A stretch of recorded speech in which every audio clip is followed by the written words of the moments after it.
Makaka-experience ka na anak ng washing. Makaka-experience ka na ng car wash.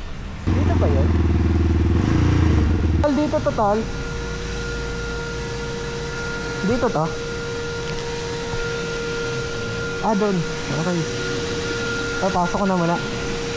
Mga tol, papawashing natin kasi may free tayo. So, talino natin to free.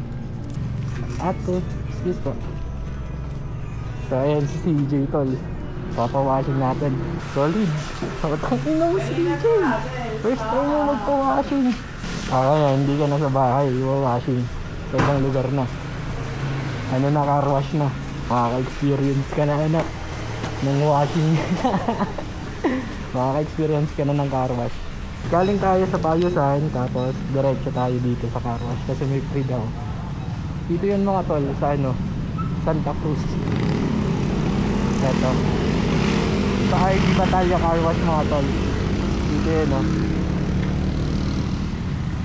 Tapos may cafe din sila kapag ano, no boring ka, kakantay ng ano, pawashing mo, pwede ka magkape. Anak, kung pakiramdam. Tapos umulan no. Swerte naman. Makakapawashing mo lang tapos umulan.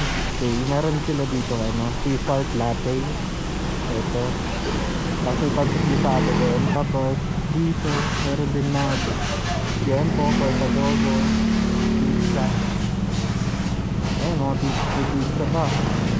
Dami naman pala pwede yung over dito kapag naboring ka magpawashing. Habang nag-aantay ka, pwede ka naman magkape. Kape, kumain dito kapag naligutom ka. Nakasama ko ng anak ko Nag-washing din naman ako pero sa bahay lang. Hindi ako masyado nag-washing talaga. Sa bahay lang tapos yun. Ako na mismo nagkakaligo sa motor ko. Eto mga tol, pumasok na tayo. Eto pala yung loob niya. Aircon pa, lamig, solid tol.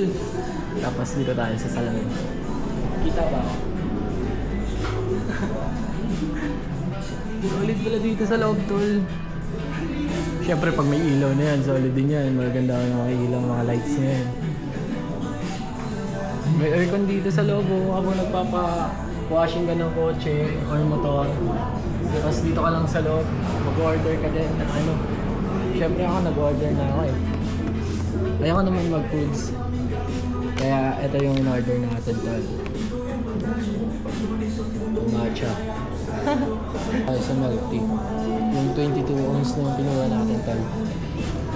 So ayan, antayin na lang natin.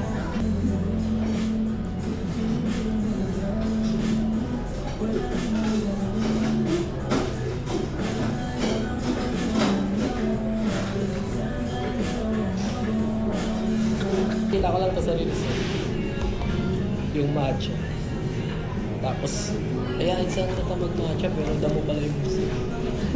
Solid to, masarap din pala. Check natin yung ano. Tapos natin.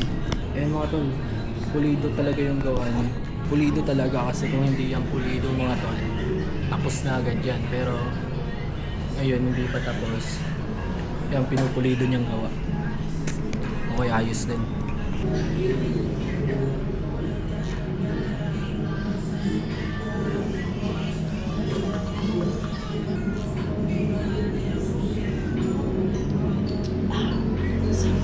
Okay na mga tol. Tapos na yung washing si CJ. Eto, okay na siya. Pogi ng motor. Mabait lang yung driver.